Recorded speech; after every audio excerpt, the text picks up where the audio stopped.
Namaskar. Welcome to the third live session on NEP PDP. Today we have Professor Kanjilal, Pro Vice Chancellor of IGNOU with us to deliver lecture on virtual learning.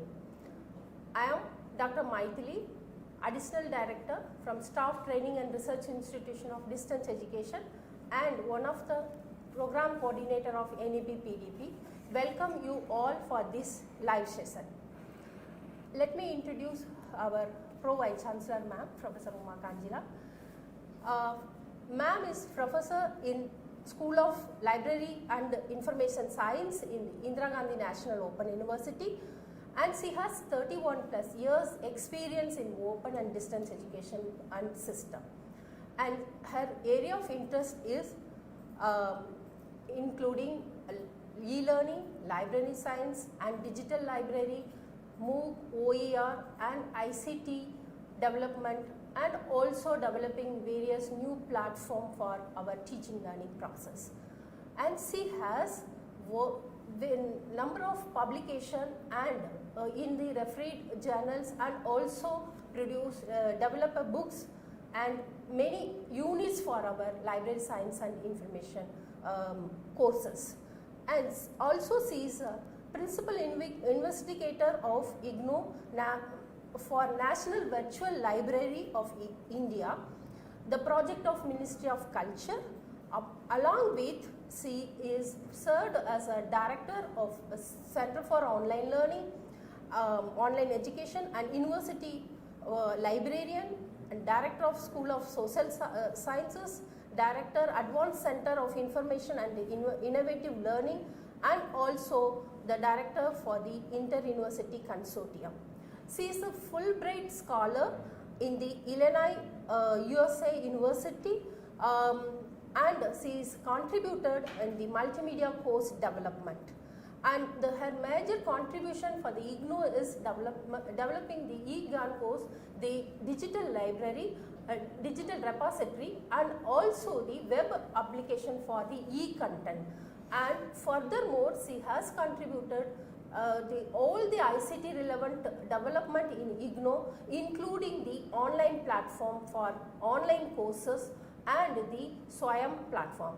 And ma'am is, I want to highlight here, ma'am is the national coordinator for SWAYAM and SWAYAM Prabha, which is the all over India. The teachers are participating and providing the courses on SWAYAM platform as well as the SWAYAM Prabha DTH channel. With this, I welcome ma'am for this session to deliver the session on virtual learning. In few minutes, we will start the presentation. Thank you.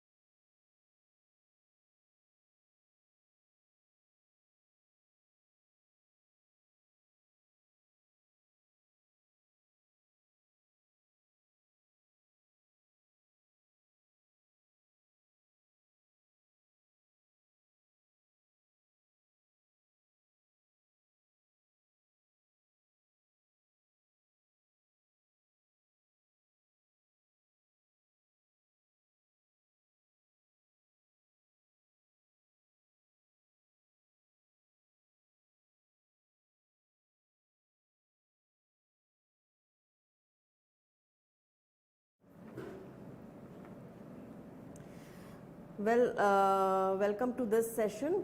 As Dr. Mythili mentioned, I will be talking about virtual learning.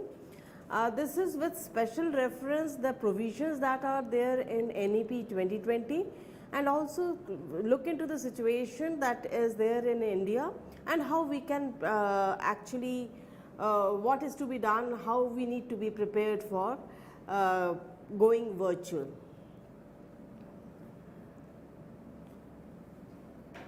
Just a sec, slide change, please. Yeah. So, talking about virtual education, we need to understand it's not about just simple video lectures by teachers on the blackboard and beam through the internet. It is basically about appropriate platforms, technology, tools, interactivity, curation, content, and a lot more. So we need to understand that when we talk about virtual education, I think a sort of an immersive learning, augmented reality kind of a situation also needs to be thought of. So this is very important that when we talk about the virtual education. Now, in fact, if you look into the changes, societal changes, we see that we are into exponential times, in fact. And I mean, technology is changing in leaps and bounds. Now, we have been struggling in 70s with the mainframe computers, followed by PCs in 1980s. Then the World Wide Web came in 1990s, mobile technology, followed by Internet of Things, and now everything is encompassed with artificial intelligence. And if you see the development, the exponential growth that is happening to the technology and the adoption of the technology, that's very important. And actually keeping that in mind, we need to be geared up for that purpose. So we talk of webs of innovation. So earlier machines were more of, mechanical systems. So we used to call it as bodies of machines. Moved on to hearts of machines. Right now when we talk about artificial intelligence, basically we are talking about minds of machines. So the cognitive technology is taking over, and there's what a big change, and especially when in the education sector is happening. In fact, we call it as a society 4.0, even society 5.0 also, based on the industrial revolution that has over the years, and we are into industry 5.0, and the technologies that have been coming in, so the adoption of these technologies are very important. Now, when we talk about the education technology trends, especially from the point of view of education, in fact, we relate it to not just the society 5.0 or 4.0, more towards actually education also, education 5.0 or 4.0. So we are actually in between somewhere, struggling with education 4.0 and moving gradually towards education 5.0. Education 5.0 is more about interaction of man and machine. So a lot of emphasis on personalization based on learning analytics, which actually comes through the AI tools, so that I will be talking about. It even talks about collaborative robots. So robots taking over most of the mundane jobs of the teachers, faculty, or the other support staff that is there. So in fact, a situation is coming where in fact the assignments or examination evaluation will be taken over by the robots. So cognitive technology, cognitive computing has developed over the years and perfected to a great extent. So a big question comes, if we talk about man and machine, interaction between them and robots taking over, what happens to the teachers who are actually teaching? So I think importance of teachers will be there, because you have to train the robots also, you have to write the algorithms also, exactly what your requirements are, that is very important. So now let me talk a bit about in the context of education 4.0 or even 5.0. So artificial intelligence, as I mentioned, has taken over in a big way.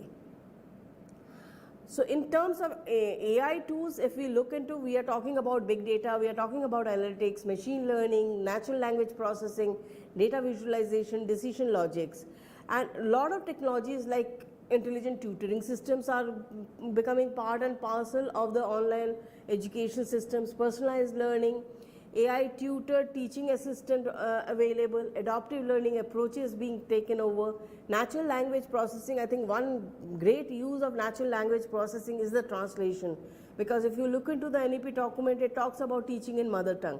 So I think AI tools geared towards the natural language processing can do a great work towards translating our content. And when I say translation, it's not just the text translation, it could be speech to speech translation. And in fact, we have already, Government of India has initiated some of the major projects, especially AICT has taken over, where they have developed AI based translation tools which will be actually helping us in translating the content in all regional languages. Then we talk about chatbots or conversational AI. Big data, already I mentioned about it. Then educational data mining, that's again very important because all the data that gets generated when the transactions of teaching learning happening, and that can be used, reutilized for many other purposes. And the best part is when we talk about AI tools, most of the learning management systems or the massive open online platforms that we have, MOOCs platform that we have, already have these systems in the back end embedded itself. So I think that can create and can be extensively used for the purpose of online or virtual learning environments. Big data in learning I mentioned just now, in fact. So how you can use it, you can actually create linked data. It could be based on the curriculum design, student profiling, matching them with that, real-time usage, course feedbacks, all this can be connected. So this is, I think, lot of APIs need to be built which can be interconnected, and you can capture the data which can be utilized for the purpose of customization and personalization of the learning content, in fact. Then it can help in just-in-time interventions. If you are able to monitor how the students are progressing, that can help a great way, in fact. Personalization, already I mentioned, AI plays a very important role, and in fact the big data that is generated or the learning analytics that gets generated can help in customizing, personalizing the learning content based on the student or learner learning styles, capturing their previous study history and all those things. Another important area is the multimedia indexing, which is very important because when we talk about online education or a virtual education, we talk of lot of use of multimedia content. And in fact, metadata, automatic metadata can be created depending on the usage that is happening. So you can see that which are the popular images or the popular videos that are there. Based on that, that can give an idea how to improve your content, how to go about it. And of course, data is not limited to just your LMS or a MOOCs platform. It can go beyond because a lot of learning happens in other third-party platforms. It could be just social media-based learning that is happening, and data mining, capturing from different platforms is very important. Another important thing, and also NEP mentions about is, it talks about augmented reality, virtual reality, and I think that's one area we need to put in our attention. So already platforms like Second Life that many of you must have already used, which creates actually a immersive learning environment. So that sort of a platform needs to be created which can be used. So in fact, learners can take up avatars and just move around and capture, go with the content, in fact, that is there. So they can walk through different, available virtual labs or virtual world that is there. It could be a university, virtual university, it could be a virtual classroom, virtual library, whatever it is. And robotics also can play a very important role in that.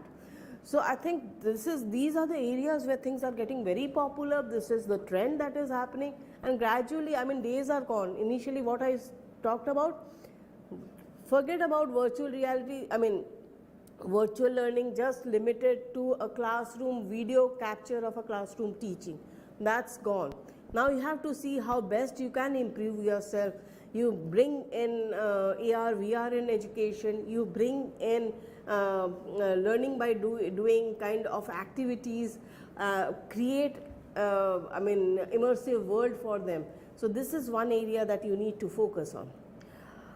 AR and VR already mentioned in NEP 2020 document, and there are a lot of open source tools. Perhaps you need to look into it. So you can think in creating completely virtual tools or virtual, time loops and all those things. Tools are available. 360-degree visits could be there. So based on the requirements of the courses or the subject that you're talking about, you can, in fact, with the all sorts of open source tools that are available, create such kind of an environment. Another important area is Internet of Things. That's also, I mentioned earlier also, That's one area perhaps which not only for online education, virtual education, even for the conventional education, classroom based education, it's being extensively used, and perhaps it has a value when we talk about in terms of virtual education in fact. So basically when we talk about IoT, it is a network of several devices attached with miscellaneous software. It could be electronics or network connectivity, and it could be on different devices. You have smartphones, you have mobile phones, you have tablets, so you can actually capture on the go lot of data on the way. So this is where Internet of Things can play a very important role. Basically it is being used for interactive learning, it is being used for the security purposes, it can be actually embedded in different educational apps, like for the purpose of 3D graphics, textbooks, educational games, etc. You can just use that. So I think that's one area you need to think of. Another important area, the development that is happening, is the blockchain technology. I think this is where basically the idea of blockchain was that keeping ledgers in fact, and when we talk in the academic context, it's the academic ledger. So it can be used for badging or certification. So now a trend is there, just issuing certificates or degrees using blockchain technology. In fact, IGNOU we recently did for in our convocation, with a click of button, more than 2.8 lakh degrees certificates were distributed, and simply using the blockchain technology. So this technology is already available, lot of platforms are available, you can search for that and use it. And the best part is, I think, when we talk about this blockchain technology, its importance we need to think in terms of academic bank of credits. So the credits students earn from different courses, it can be through the blockchain technology, all credits can be combined and they can actually ask for degrees based on that. So if you look into the major developments that are happening in terms of education, especially when we talk about higher education, a lot of changes are taking place. So in fact, we have been talking about open educational resources. In India also we have developed a lot of content through National Mission on Education, through ICT. We have the massive open online courses. In fact, we have India MOOCs, that is a SWAM. I'll talk about a bit about it later. And then we have cloud-based computing. That is something important that you need to look into. So if any institution is interested to run their online education or go in for e-learning or virtual learning platforms, they should look into the services available on the cloud. They need not bother about actually having access to the infrastructure, complete infrastructure available. So as cloud services can be taken care of, most of the LMSs are available, so you take that service and you can go in for that. Virtual reality, virtual worlds, already I mentioned about that. Virtual labs, a lot of development has happened in India itself. We have the virtual labs from IIT Delhi and other taking the lead, and other IITs working. I think similarly line, we need to also develop more of virtual labs, not just for science and technology, perhaps in other areas, social sciences and other areas that is required. Then low-cost mobile devices, and another development that happened is, days are gone when we talk about you having online education and then we think about access to the learner. Here we need not bother about it. We can actually go in for bring your own device kind of a situation, where we can, in fact, students can have their own devices. It could be a smartphone which they can access anywhere. You need to, in the institution, you need to provide for Wi-Fi hotspots, so they can go in for learning by on the go. In fact, in terms of global trends, where we talk about the digital content, I think the major areas that you need to focus is the gamification. That is where I think very important we put in that, integrate with our content in a manner so that short-term goals are achieved, or the learning outcomes are based on small games that can play a very important tool. Online videos can be actually is the in thing for any virtual education or online education requirements, but it should not be merely just talking heads. As I mentioned earlier, I think you need to think in terms of creating engaging content, bring in simulation, animations, 3D animations, create virtual reality. I think that's one area you should think in terms of. Then we have mobile learning, as I mentioned, bring your own devices. So the content or whatever you are developing for the virtual learning, it's very important that you see that it runs across platforms. Not necessarily it should be web based, it should be mobile based, tablet based, whatever it is. So cross platform utilization of the platforms will be very important. Talking about textbooks, which is very important component of any learning processes, I think in terms of creating e-books which can be offered through, examples like Google Book or Amazon Kindle, the same kind e-books can be also created. Now coming to the Indian context, I think it's very important when we think in terms of the virtual education because it can bring in inclusive growth, equity, access, quality education. We talk of people don't get access to quality education. I think virtual education can play a very important role. It can support in literacy drives. Not only just general but digital literacy also it can bring in, it can be used extensively for that purpose. It can help in skill training, developing trained human capital, enhancing productivity level. You can create some kind of a learning by doing kind of platforms, bring in that, and it can actually also used for enabling lifelong learning processes. It need not be just limited to the virtual learning for towards degree and certification. It could be used for the purpose of life skills as well as lifelong learning requirements. But we need to keep in mind also, I have been talking about all high-end technologies that are there, but it is very important that we need to also look into the challenges that are there. Deployment of virtual learning in India is a major challenge. I think still the unreached remain unreached due to challenges that include geographical context, remoteness, and other social economic factors. So we need to work in a manner so that we are able to adopt a technology which is accessible. We can go the last miles. That is very important, we need to look into. Now let's relate it to the NEP 2020 recommendation. If you go to section 24, online and digital education, it says that pilot studies have to be conducted for online education. That's very important. Second important mention is about digital infrastructure, which is again, without digital infrastructure you cannot think of creating a virtual learning environment, and there is a provision that now they have come up, NETF, that is National Education Technology Forum, which will be helping all the institutions to go about it. It talks about e-learning platforms like SWAYAM, that is for the all sectors, and Diksha basically for the school sectors to be extended further. It talks about engaging e-content, developing engaging e-content which includes games, simulation, augmented reality, virtual reality. Already I mentioned this earlier also. So if you have to be abreast with the latest developments, you need to look into the platforms, the tools that are available which can help you in creating games, 3D simulations, 3D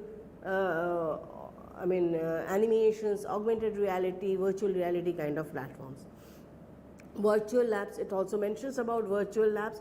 I think that's one area, especially when we talk about courses which has practical component. I think a lot of virtual labs need to be developed. So this needs to be also, this activity needs to be augmented further in fact.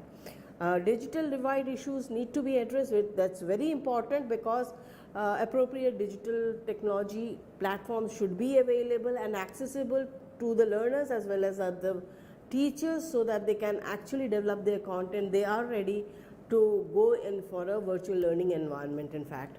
Another important thing is the capacity building of the teachers. That's very important. I think faculty as such need to learn, unlearn, relearn. So this is something that where I think continuous training, capacity building of teachers, especially in terms of virtual learning or digital learning, platforms is very important. So that's, I think, IGNOU Stride is doing wonderful job in that direction. So it talks about, in fact, NEP,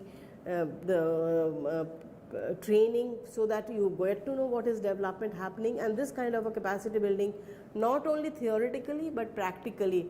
Yeah.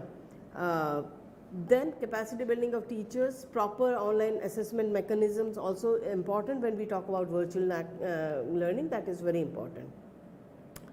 In fact, if you look into the Union Budget 2022, it announced that we are going to have a digital university. Work is on, and very soon it will be in place.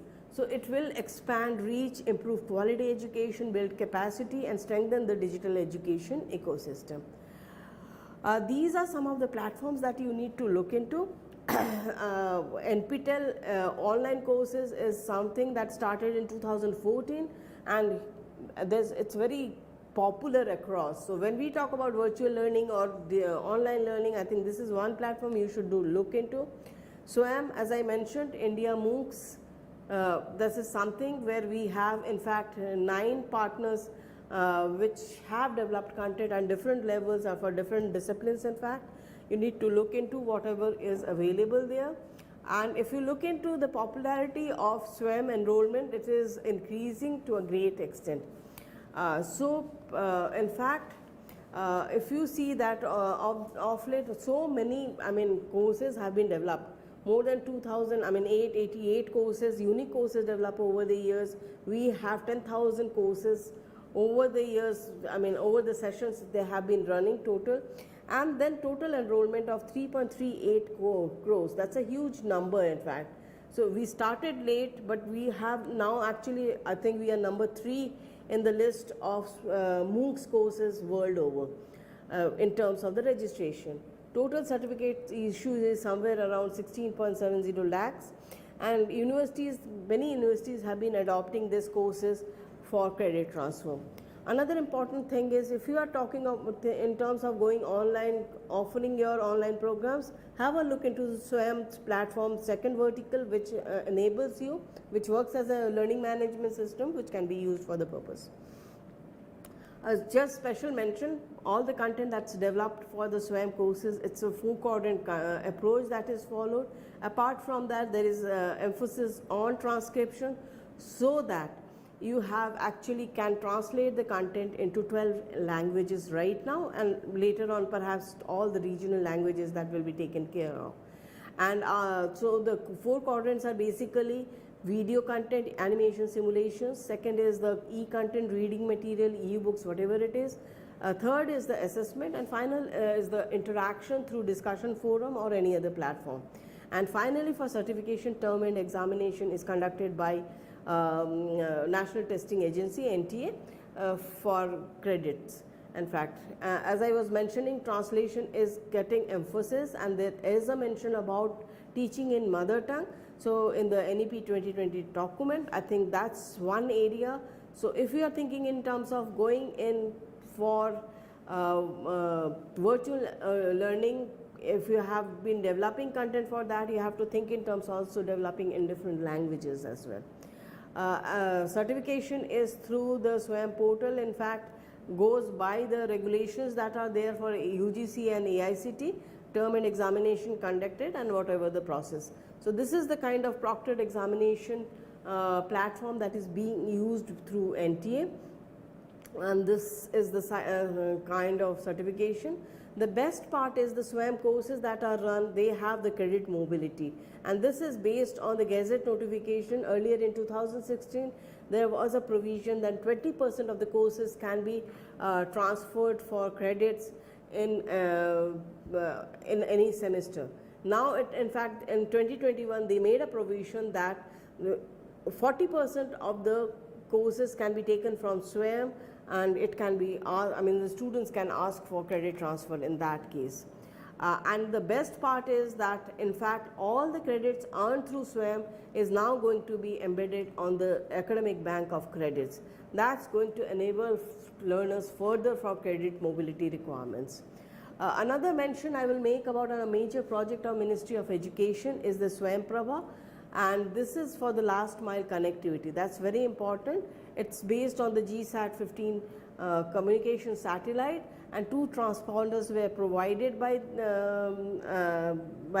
ISRO in fact, and 24/7 basis content are being provided. So basically the idea is to provide curriculum based courses. Right now 34 channels are there, and very soon we are going to have 40 channels for higher education. And school education got bifurcated. Right now it's also part of the Swayamprabha, but school education under the PME with their 200 channels are coming. Already it's operational. I think next month you will see the launch of such courses in fact. And there are another 40 channels coming for competitive examination preparation. So in fact, these are the partners for the Swayamprabha channels, and these are the platforms through which actually you can access. This is just a look into the Swayamprabha portal that is there, and it has features like you can see the program schedule, archive videos you can get access to.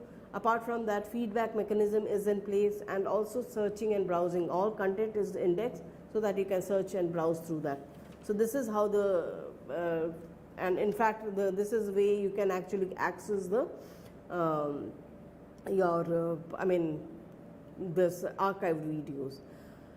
One innovative thing from IGNOU side we have done is that we have actually provided use the channels for regional language based mother tongue teaching. In fact, 4 channels IGNOU has, and it has an interactive platform. Now for this present session also you are using that interactive channel. So this is something innovative that we have gone in, and 13 languages every day, 13 hours of in regional languages and for BA courses are being conducted.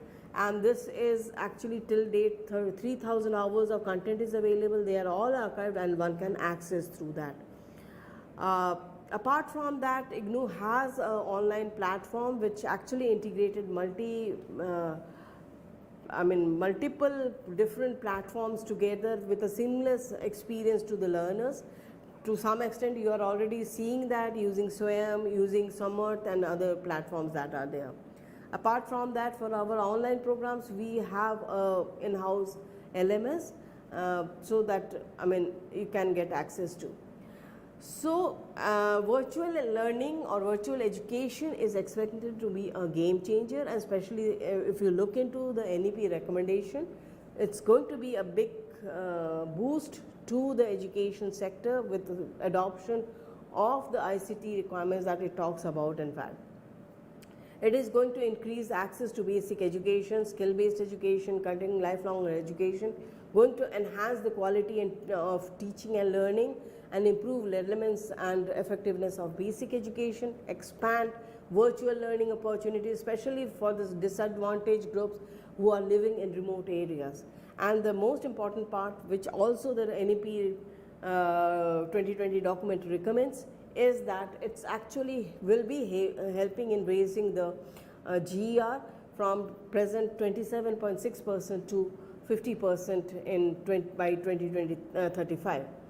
So hence the overall government policy, if you look into all the initiatives that are coming in, it's directed towards promoting digital education, and overall virtual learning is going to be the future in fact.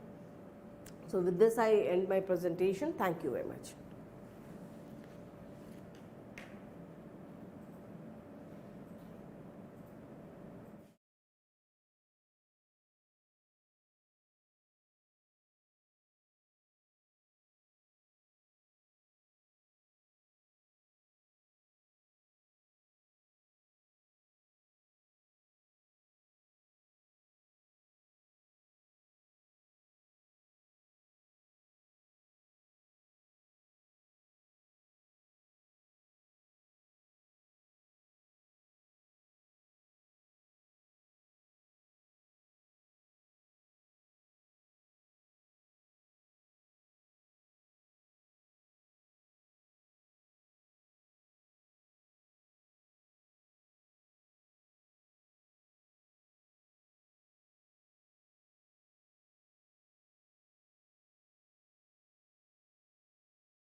Thank you very much, ma'am, for the very informative and input for this today's session.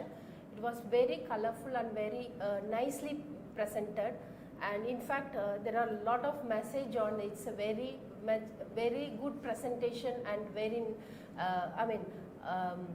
more informative presentation. That's what we have received many messages from the YouTube as well as the SP live presentation.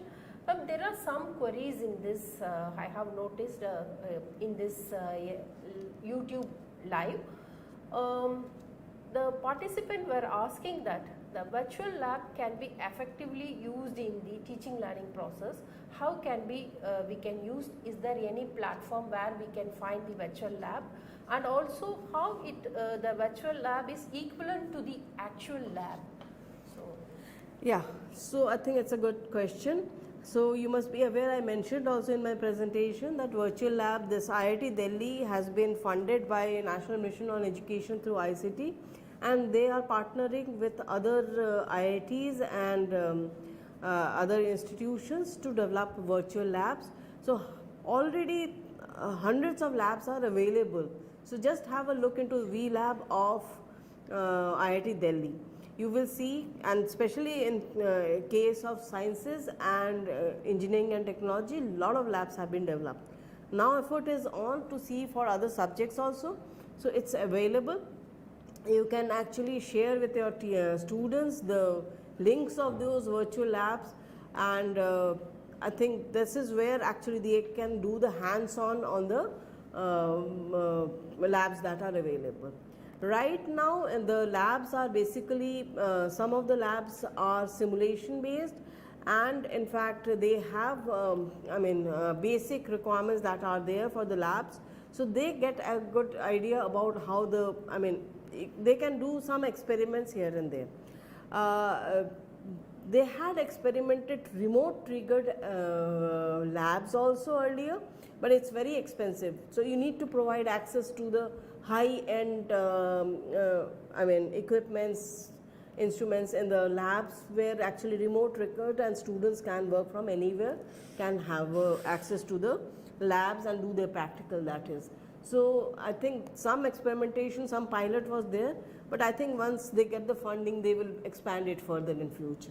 Yes, ma'am. There is a basic question like what is the difference between virtual learning and online learning? Virtual and online, it's almost similar when we talk about, but virtual talks about more of a immersive learning, augmented learning kind of a platform that we talk about. So online learning could be actually simply just having the content available, videos available, some interaction here and there. Where actually, in fact, when we talk about augmented reality, virtual reality, immersive learning, learning by doing, all such things gets embedded when we talk about the virtual learning environment. There is many questions on virtual learning, is how virtual learning is possible in rural area. Yeah, so I think I mentioned about that also, because it's not going to be just web-based applications.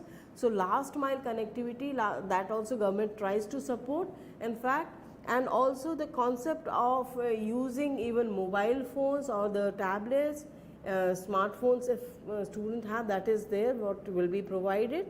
And they have to look into the possibility, and of course the Swayam Prabha I mentioned, that is the last mile connectivity that it brings in. So there is going to be, in fact, there is a plan to have one special channel for the virtual labs there itself.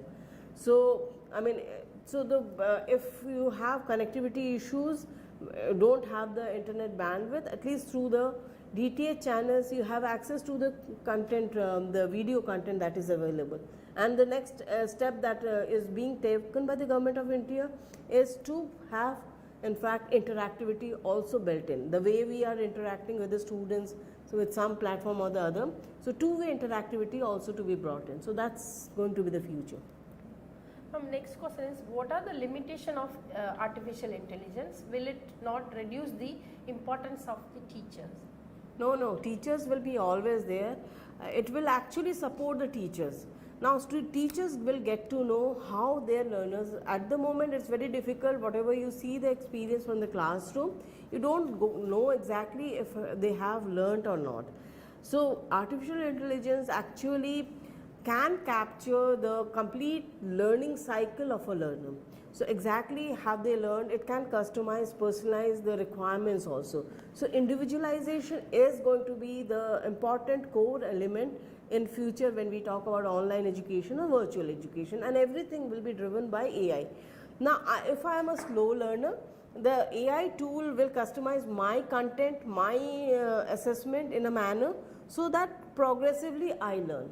Okay, where a smart learner may jump and catch up, do fast things, and slow learners will be gradually catching up.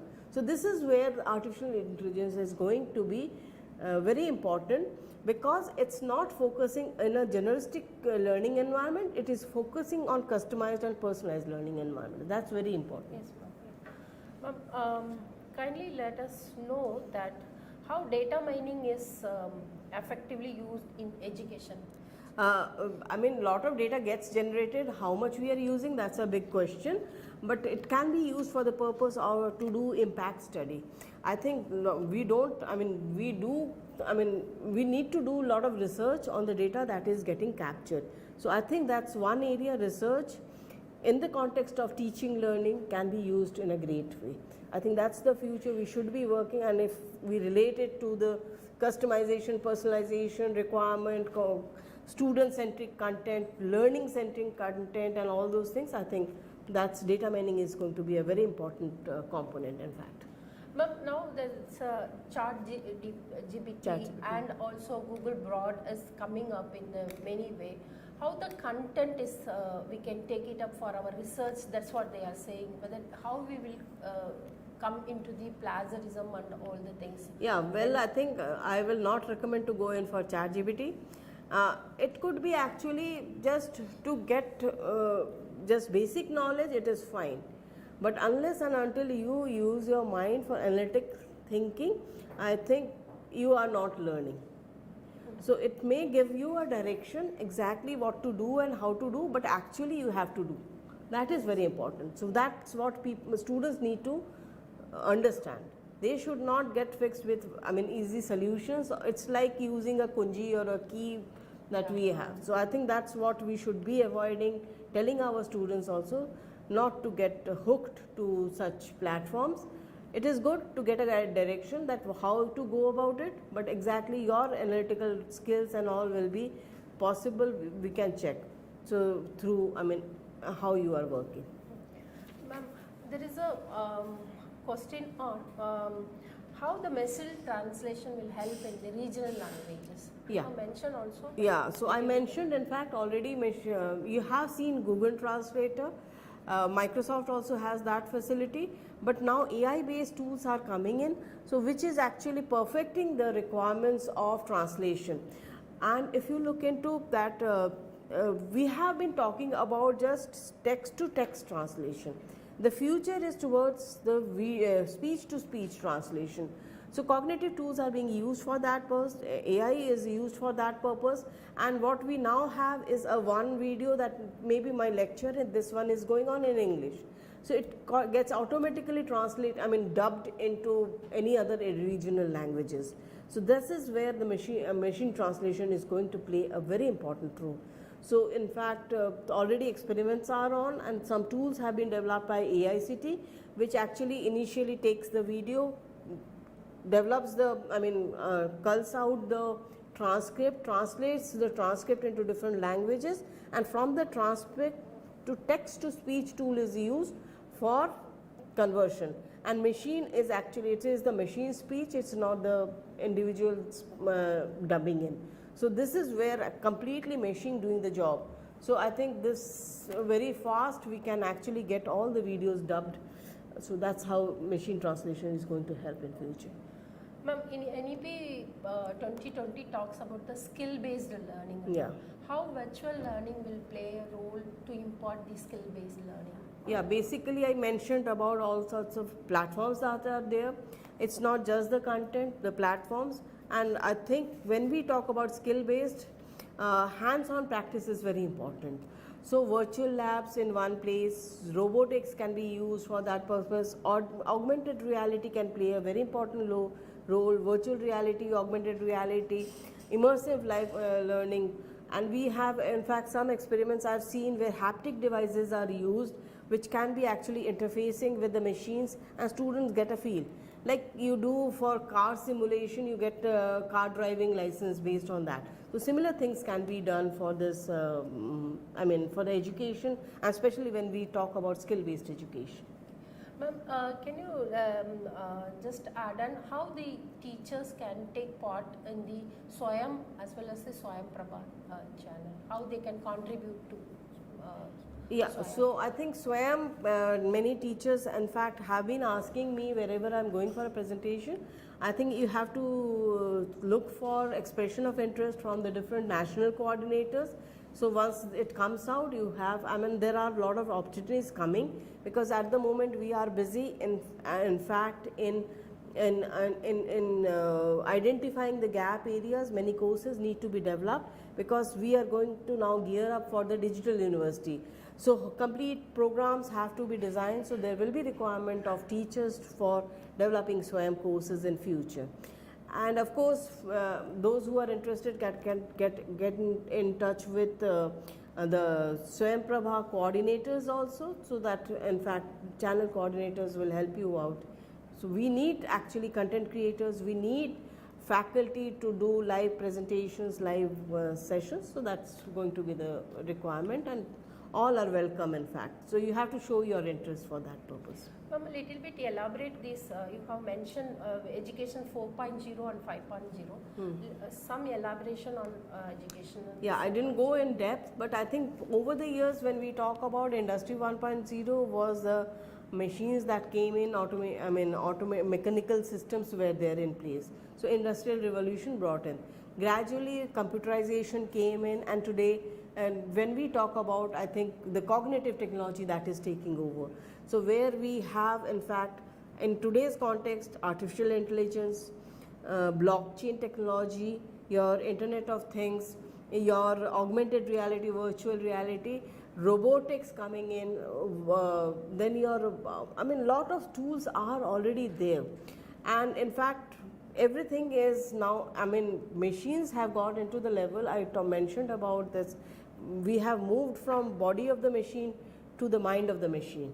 Okay, so it's the cognitive technology that is taking over, where I think many of our mundane jobs will be taken over by the machines, and we can spend more time on the other creating content, engaging learning material, engaging our learners, interacting with our learners, doing activities. That will be where the teacher's importance will come in. Ma'am, we always talk about this interaction between content and learner, content and content interaction and all. You have mentioned interaction with the machine, man and machine.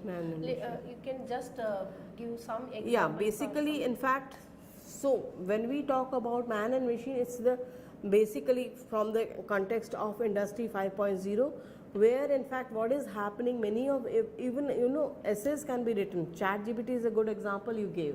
So this is nothing but a AI based tool. So this is where narratives can be created and all those things. So but who does it?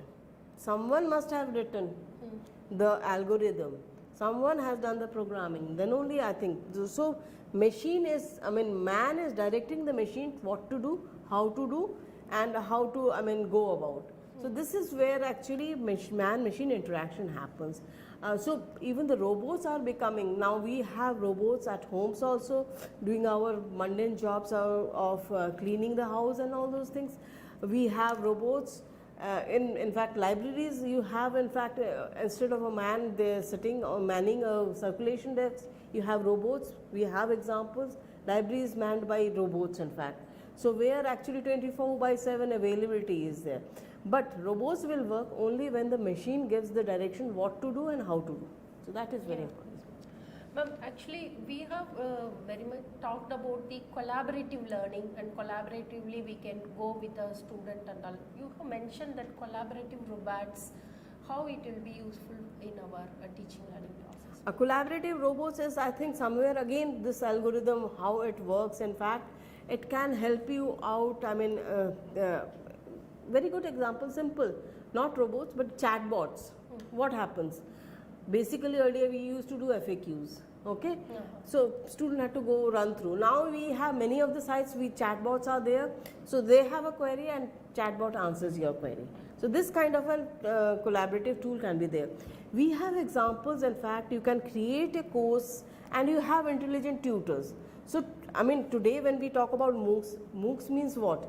It's a massive open online courses, and it could be millions of learners there, and for a single teacher it's not possible to reach out.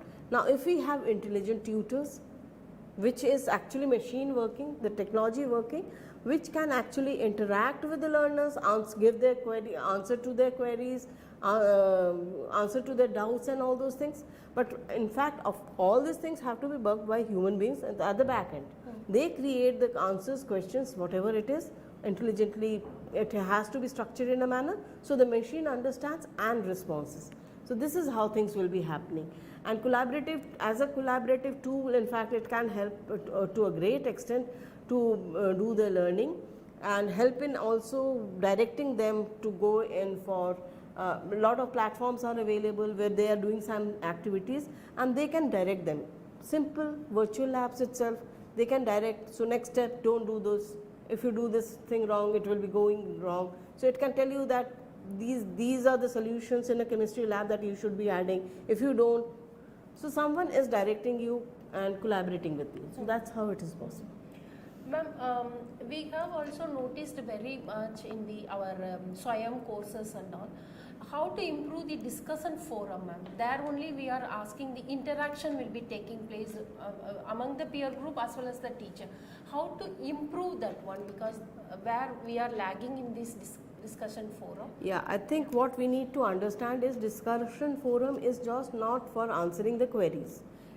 How we can use it for the pedagogical purposes. Can you bring in assignments there?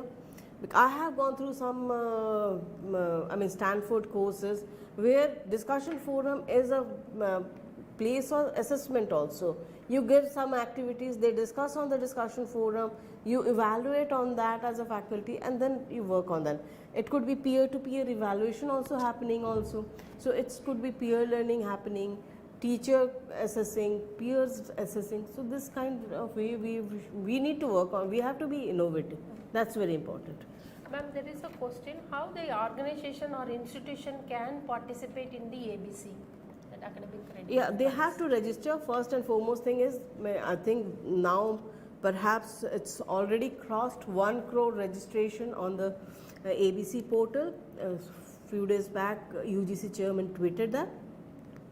So institutions first foremost step is they need to register on the ABC portal, and then they have to see, either ask the students to register on ABC portal and have their ABC ID.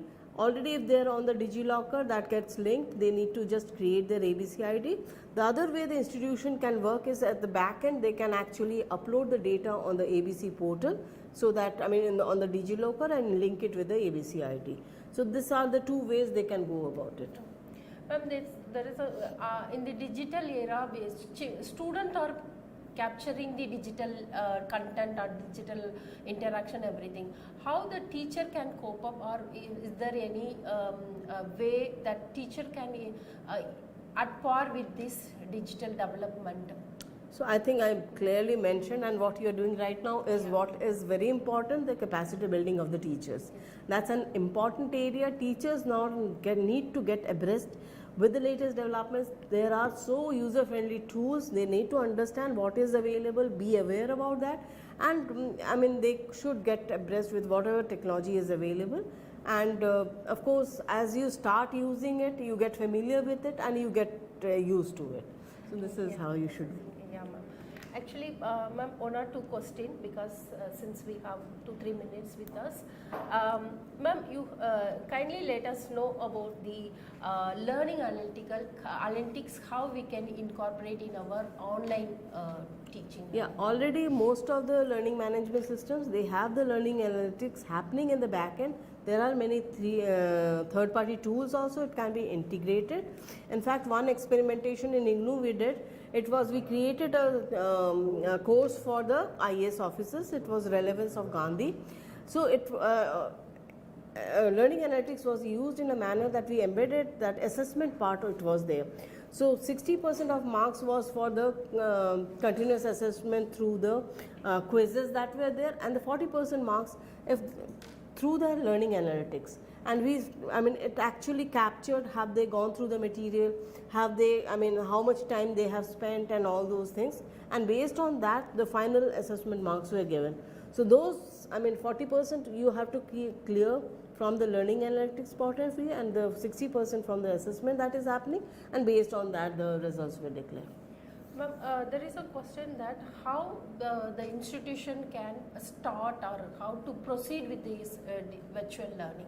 What are the procedure, what are the steps they have to take? Yeah, so I think one is basically it's not necessary that you have to be an open and distance learning institution.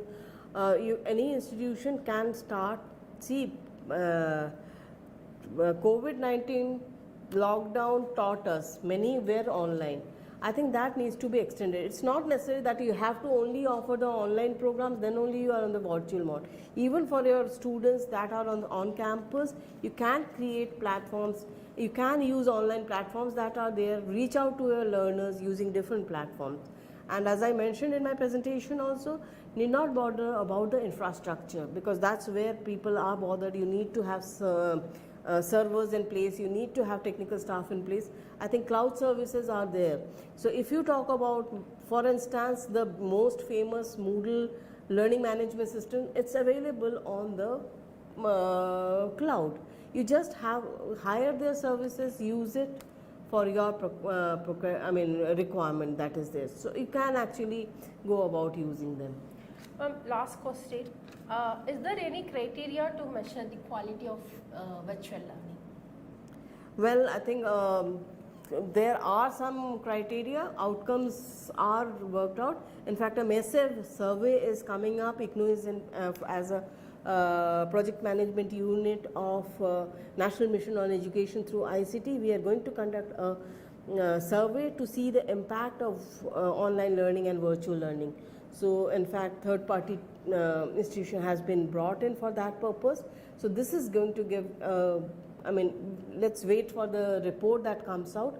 That will be measuring the impact that is happening, and we need to have also they have worked out the criteria on what basis they will be doing this survey. Okay. Thank you very much, ma'am. This is very informative, and you have elaborately explained all the queries whatever the participant raised in this live session. With this, I thank Professor Uma Kanjilal, Pro Vice Chancellor of IGNOU, for wonderful session on today's live session. And one more information I want to inform all the participants that in the NEP PDP batch 14, that's from June 18 to 20, we will open the exam for this batch. That is, discussion forum test is available there. On 18th we will open, and also final test, because most of the earlier experience, some participant will miss this. They only do the discussion forum test, not participating in the another test. Everyone should participate 2 tests, so that they can, after completion of these 2 tests, they will get the certificate on the another next week. With this, I thank all of you for participating this live session. Thank you very much.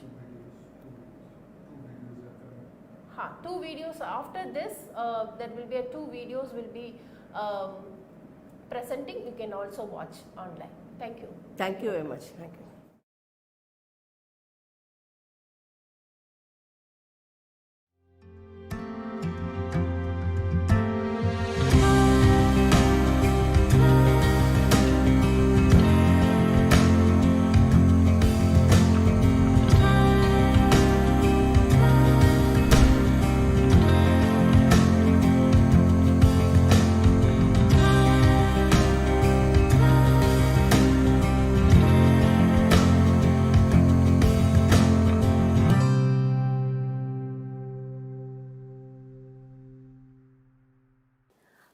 Welcome, dear learners. I am Professor Mona Khare, currently heading the Department of Educational Finance and also associated with the Center for Policy Research in Higher Education at the National Institute of Educational Planning and Administration, popularly known as NEPA in New Delhi.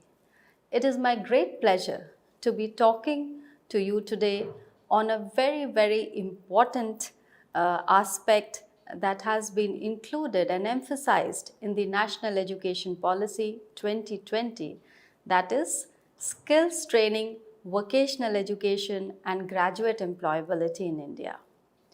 Now, what I thought was before we start talking specifically about the National Education Policy 2020, let us very quickly look at the context of the very reason as to why skills and employability emerged as a major challenge in the country and across the globe.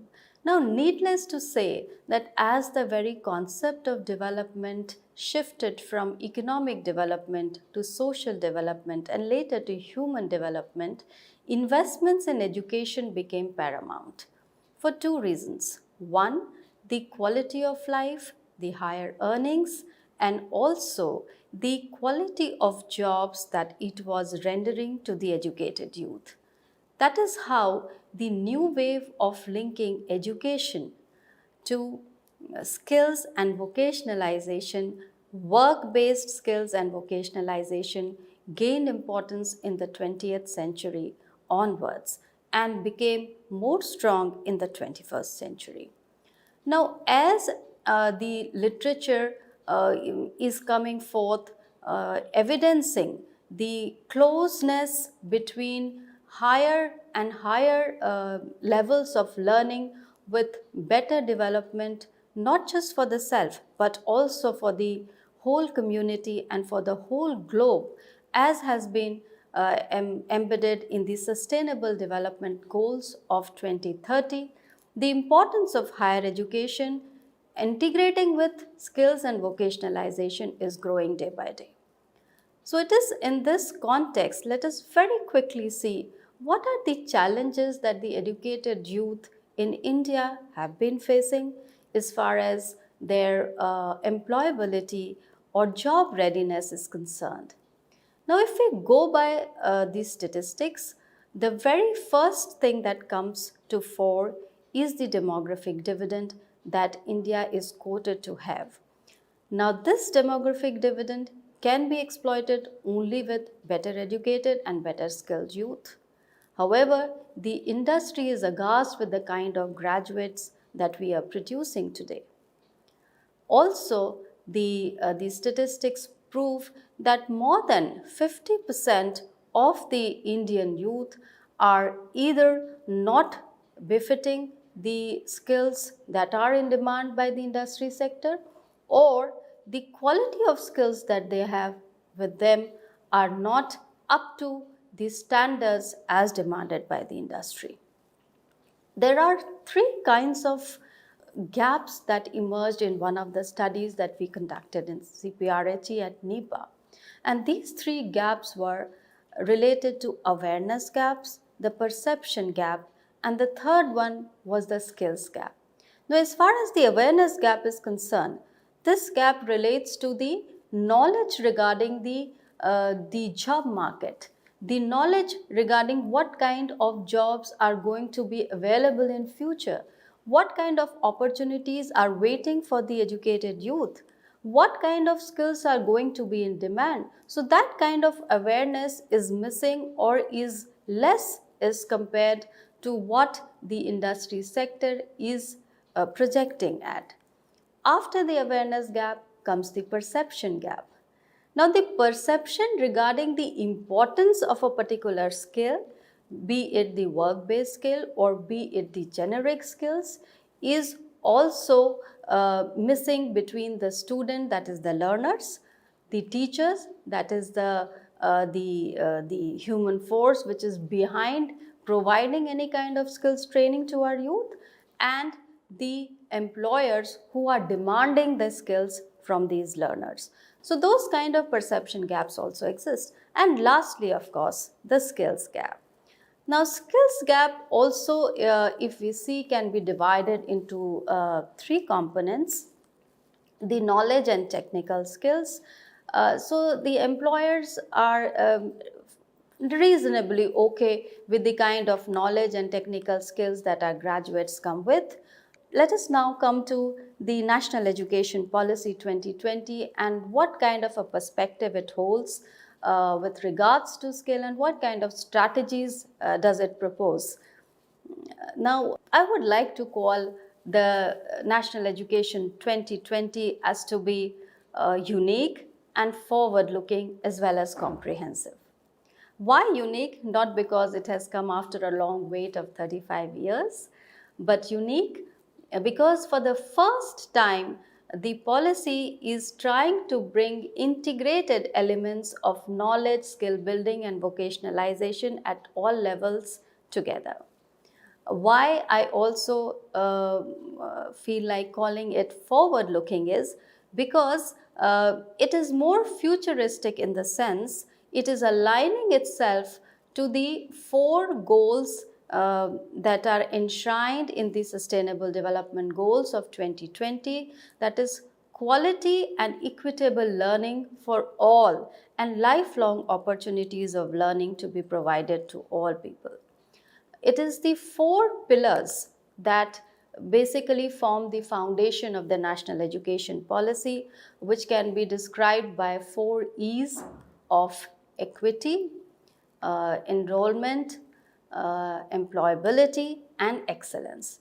Now, all these four E's, in some way or the other, reflect the United Nations goals of bringing better quality, sustainable development and lives for all individuals. Very quickly, let us look at the few major principles on which the education policy is based, or it is enshrined in the national education policy. The very first one being the recognizing, identifying, and fostering the unique capabilities and capacities of each individual student. Now, it is for the first time the policy is saying that every individual has specific talents and it is important to recognize, identify, and nurture them. The second aspect, which is very new in the policy, is the multidisciplinarity and skill-based education, which has to be brought in together at all levels.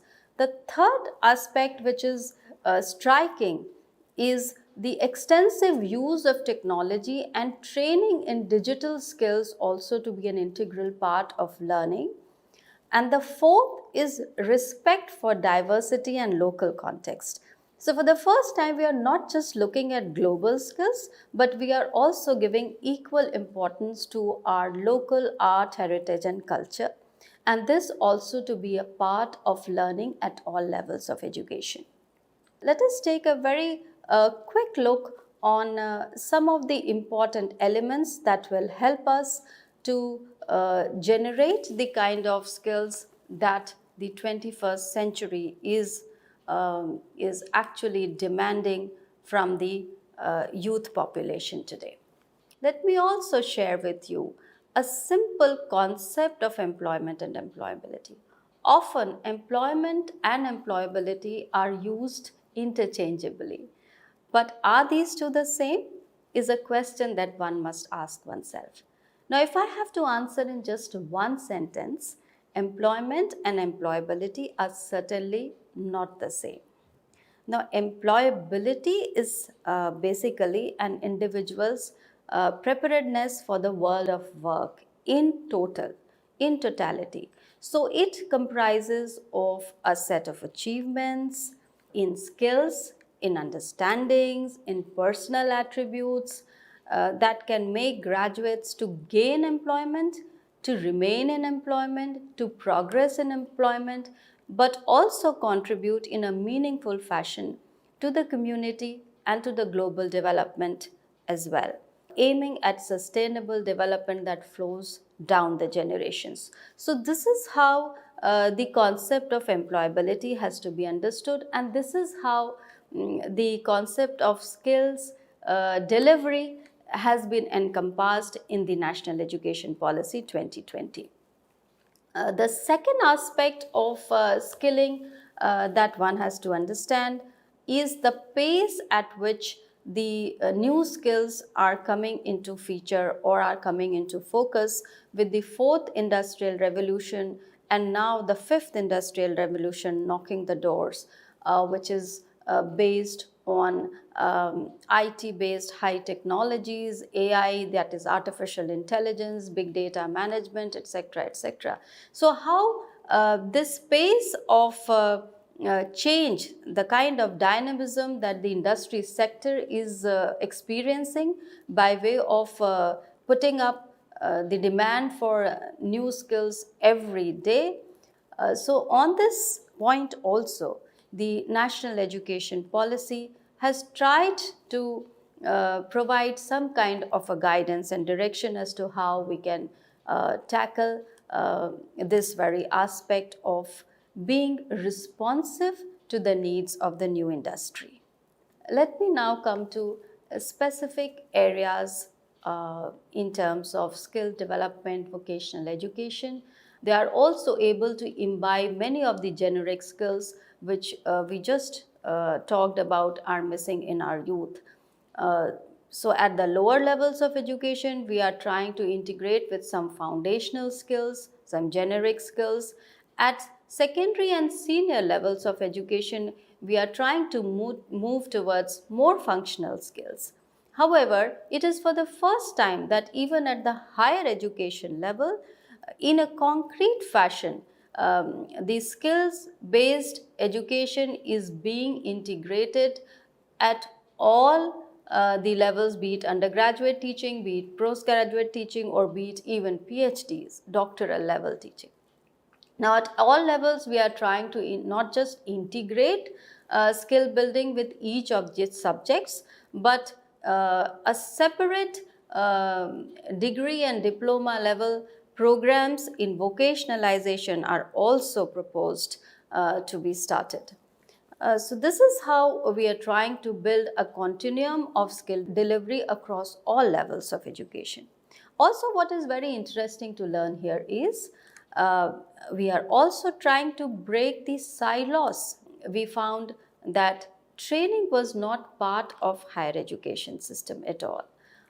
In fact, there were institutions like ITIs or polytechnics or even technical education, engineering and professional education, which had a component of skill training, apprenticeship learning.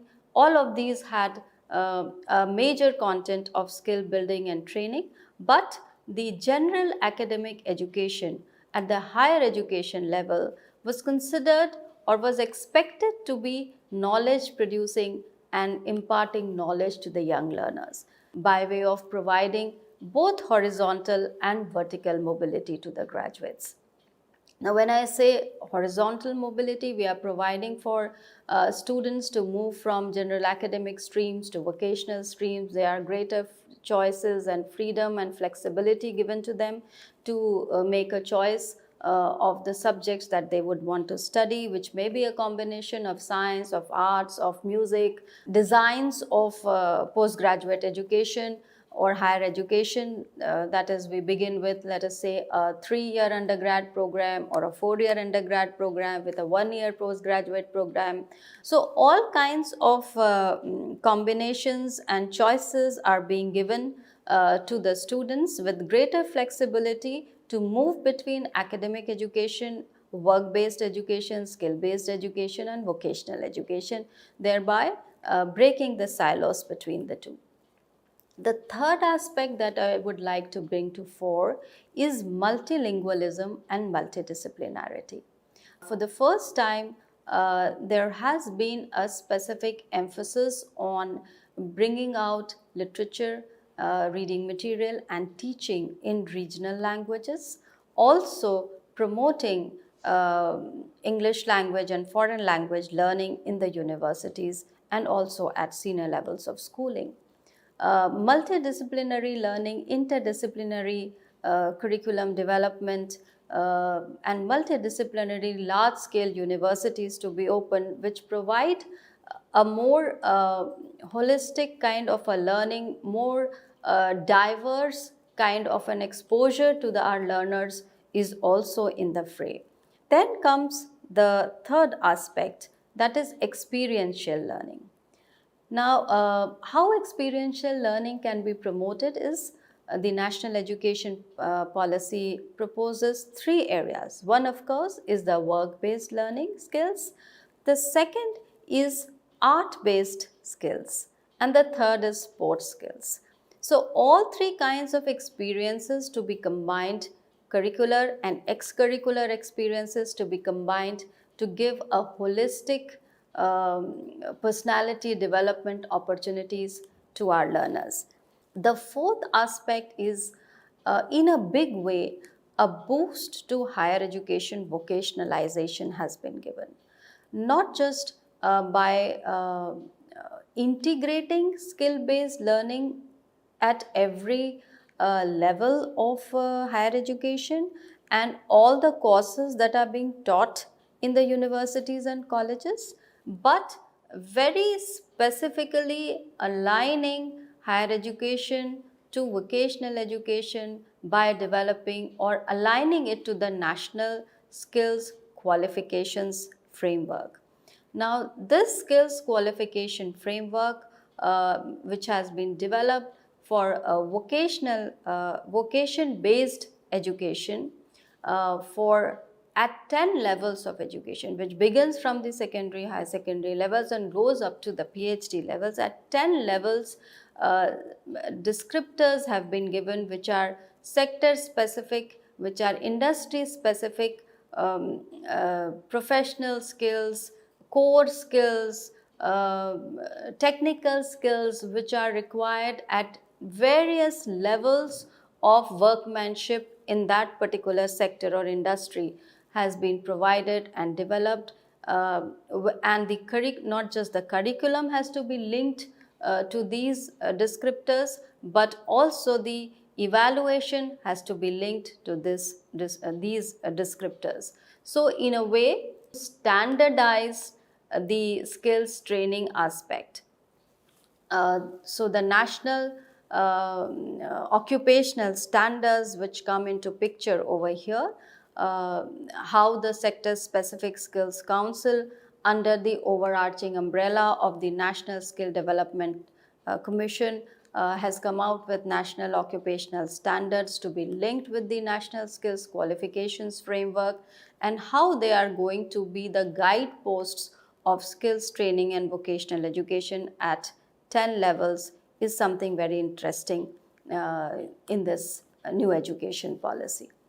Also, for the first time, the policy talks about recognizing prior learning. So, there are people who have learned through informal means. There are students who come from various backgrounds and learn from in a traditional methods, informal methods by their forefathers, by their parents, or maybe other informal means. For the first time, the skill universities per se have been opened.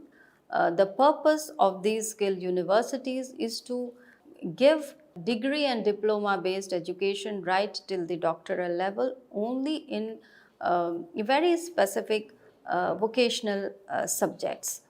Next aspect is how we can strengthen the student support system in the universities and colleges.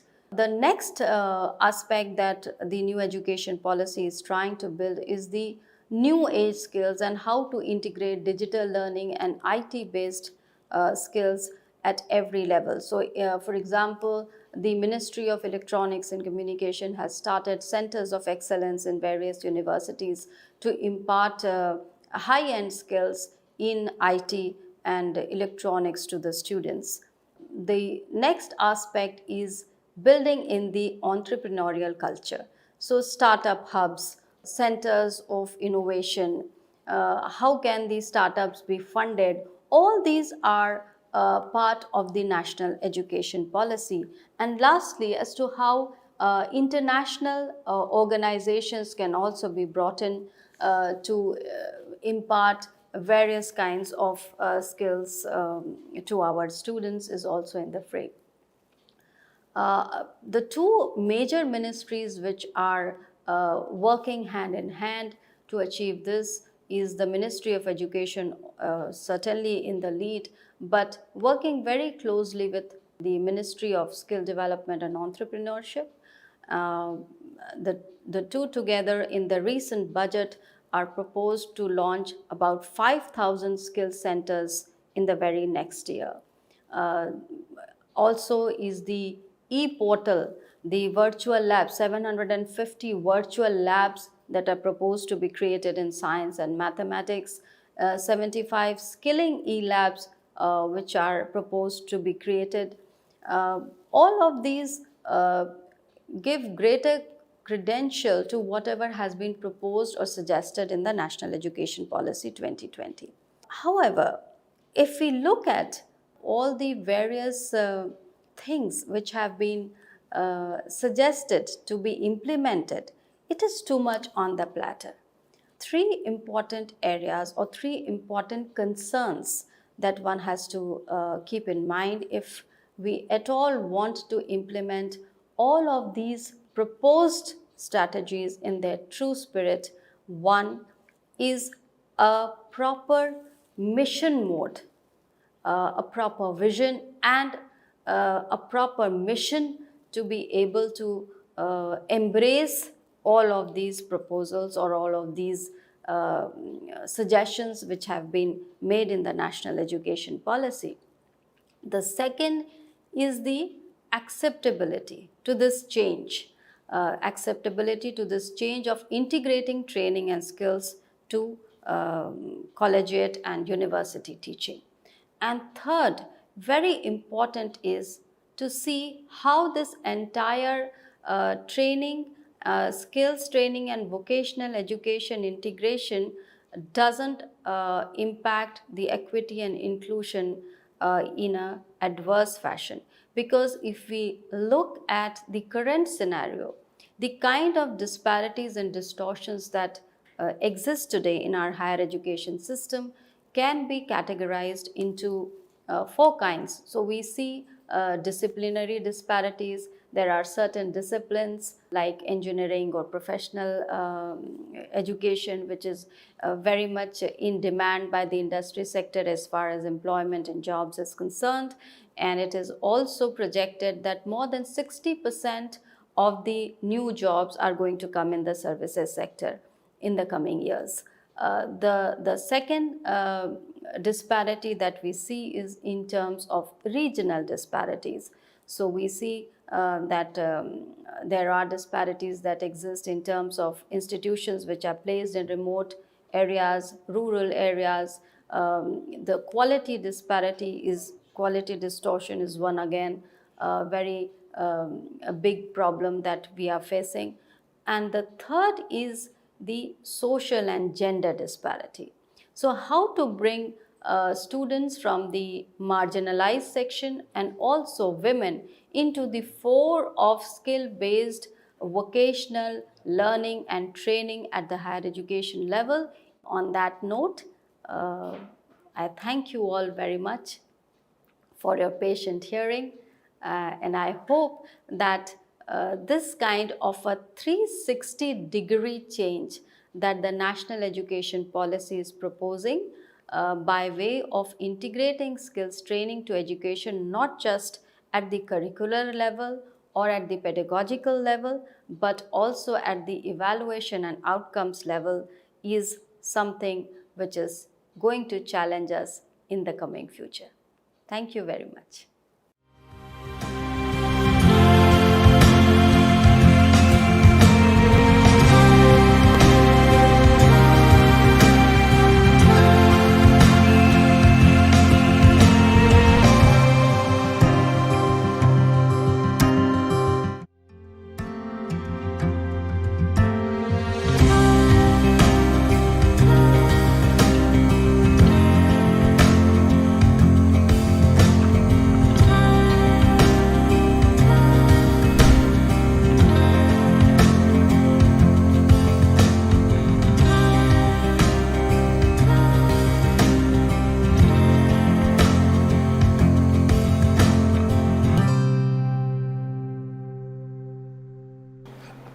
Welcome learners.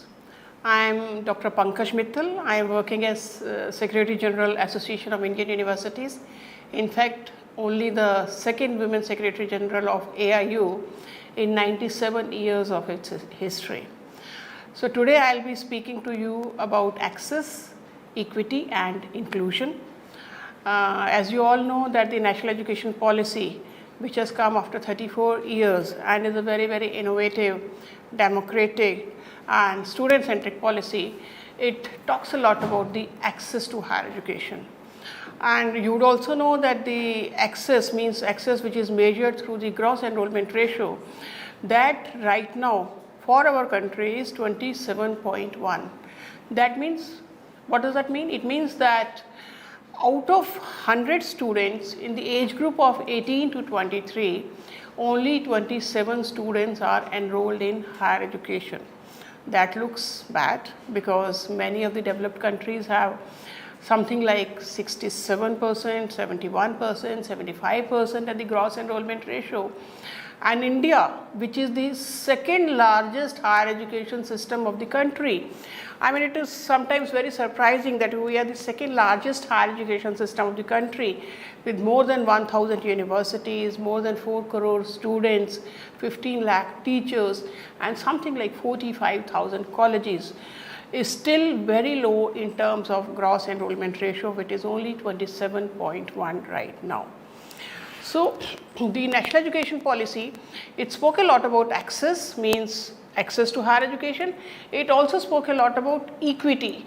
When I say equity, means access to higher education across, say, geographical boundaries, across various social groups, across various areas like rural, urban or rich, poor or SC, ST or minorities or means border hill area universities.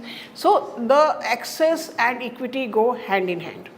And the National Education Policy says that the access should be raised to something like 50% by 2035. That means that out of 100 students in the age group of 18 to 23, and why I take 18 to 23?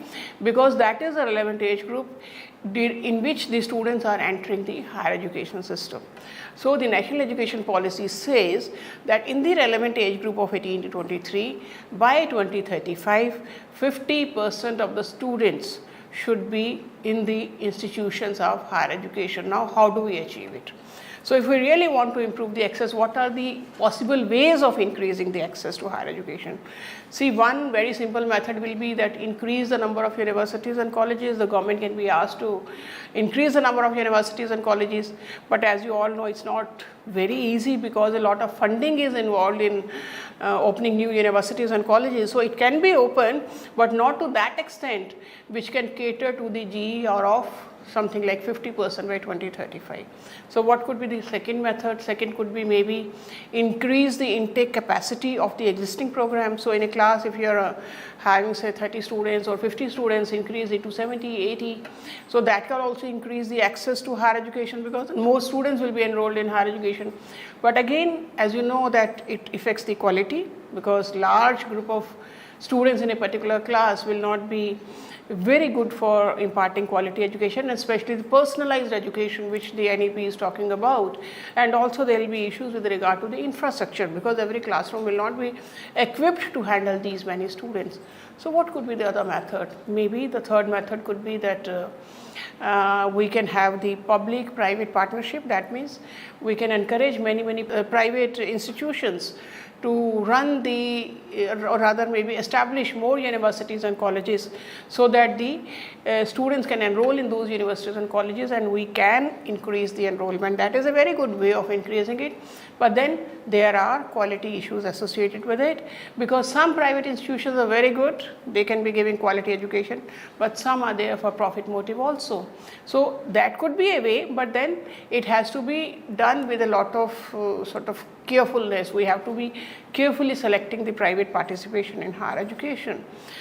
But one novel way which I think of is when we say that we do not have money to open more universities and colleges, and we also say that there is a lot of unemployment in the country. Can you think of this novel idea that what is the capacity of our higher education institutions and how much we are using them. Are we using them to the optimum capacity? Is the optimum utilization of higher education institutions there? Now you all know that India has a large higher education system, and that means we have so many universities, colleges with large infrastructure in terms of, say, buildings, labs, libraries, classrooms, such a large infrastructure. And can you imagine how much time it is used? So if you just do a simple mathematics in UGC for a long time, and we have been projecting that 180 actual teaching days are mandatory in a year. So that means out of 365 days, 180 actual teaching days means half of the year. Half of the year is gone. And every day the university is not open for more than 8 hours. So that means 1/3 of a day. So 1/3 and 1/2 will make it 1/6. So that means whole of our infrastructure we are using only for once a day. That means not more than 15 to 16% of utilization of the existing infrastructure. We cry at the top of our voice that India is a poor country, but are we a poor country if we are able to afford wastage of something like 80 to 85% of our existing infrastructure? Can we think of something like flexi timings in which the universities can open early in the morning, can work till late in the evening? At least we can think of doubling the time for which the universities and colleges are open, so that the existing infrastructure can be used for the maximum capacity. In the foreign countries I have seen, the universities open very early and they close very late in the night, and so there is a possibility of having flexi hours. I am not talking of 2 shifts, morning shift, evening shift. I am talking of flexi hours in which some classes can be held in the morning, some in the afternoon, some can be held in the evening. So just imagine that if this happens, the whole infrastructure can be used to the maximum possible extent. And if I am talking about double, so then we have already doubled the infrastructure without spending a penny, except for on more teachers, which will also address the issue of employment of teachers. So optimum utilization of resources is something which we should be doing for increasing the access, in addition to the methods which I have spoken so far. Another method which again the National Education Policy has given a lot of emphasis on is using the online methods of teaching. There are too many concepts. There is a concept of academic bank of credit where the students can be learning course-wise. There is a concept of online teaching, and now the University Grants Commission has said that any university which is rated as a A-grade university by NAC can be running online programs, means complete online programs. So the students can be enrolling in these programs in large numbers, and that will also address the access issue in a big way. And I am very sure that the online education will help in actually achieving the 50% gross enrollment ratio by 2035. So these were the possible ways in which we were thinking of increasing the gross enrollment ratio. But now let me take you to something different, and that is GER a right method of assessing the access to higher education? And we did a study. I at AIU did a study, and I published a paper in Economic and Political Weekly, which is available on eligible enrollment ratio. You know, how do we measure gross enrollment ratio? That is the number of persons enrolled in higher education divided by the number of persons who are in the age group of 18 to 23. But are all the people in the age group of 18 to 23 eligible to get admission in higher education? No. Who is eligible to get admission in higher education? The persons who have passed 12th class. So who will be the eligible population who will be able to get admission in higher education? That means persons in the age group of 18 to 23 who have passed 12th class. So if we see that population as the population, as the base population from which the enrollment is there, and we did a study with say around 10 countries, and these 10 countries were USA, Germany, France, UK, China, Brazil, India, Indonesia, South Africa and Pakistan. So these 10 countries we studied for a period of 2013 to 17 to see what is the difference between gross enrollment ratio and eligible enrollment ratio in these countries. And you will be surprised that India, which was almost at the end, means at number 8 in these 10 countries in the gross enrollment ratio, as soon as we use the term EER, eligible enrollment ratio, India's position climbed up. Because when we talk of gross enrollment ratio, we are talking of the total population. When we are talking of eligible enrollment ratio, we are talking of the eligible population. And when we talk of eligible population, India's EER, you know that India's GER is 27, but India's EER was 65. And that was almost equal to the EER of developed countries. In fact, when we saw the difference in the GER and EER for different countries, we saw that the difference was too much for the developing countries and the difference was very less for the developed countries. So you can see in the graph that how the average GER and EER of 10 countries is there, and you will see that in India it is 27 and 63.7 or 65 for India, and there is a large difference of almost more than 35 for India. But if you see the countries like USA, in USA the GER is 88 and the EER is 95. In Germany the GER is 67 and the EER is 85.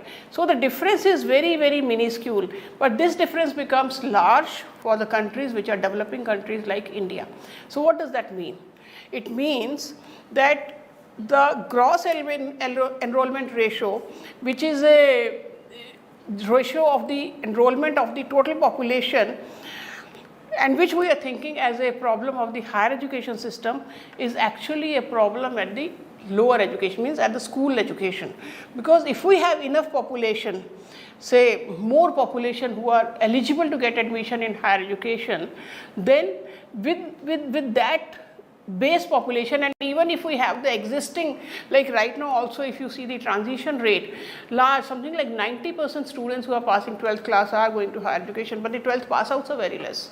So with the same transition rate, the GER can be reaching very high. So therefore we have to address the problem at the school education. We have to reduce the dropouts at the school level. We have to increase the number of pass outs who are past 12th class and are eligible to get admission into higher education. And the moment we increase that base, the admission to higher education is already there. Even if the existing level of admission to higher education, the GER will climb like anything. And the 65 which I am telling you, the 65 EER is already comparable. I mean, we are talking of 50, but 65 is already there in India, where the eligible enrollment ratio is almost comparable to any developed country. Therefore, my opinion is that when we measure access and equity, we should be talking of both, because GER is a concept which is widely used, so we don't say that GER should be not used at all, but GER should be used along with the EER. So GER and EER both together will decide that what is the actual scenario of access to higher education. We cannot depend upon only one parameter, that is GER. We should be talking about GER and EER and then say where the India stands, because GER is a concept which was developed by the Western countries. So in India or the developing countries, EER maybe is it would be a better measure, because it actually talks of the problem, where it is, where to hit and where to address the problem. So with that, I would like to thank all of you for listening patiently, and I hope that both, there were many suggestions which I gave today, but the two suggestions, one is optimum utilization of resources, and second, using GER and EER both as parameters for measuring the access to higher education would go a long way in measuring access and in projecting India in a better light in front of the world. Thank you very much. Happy learning. Keep learning. Thank you.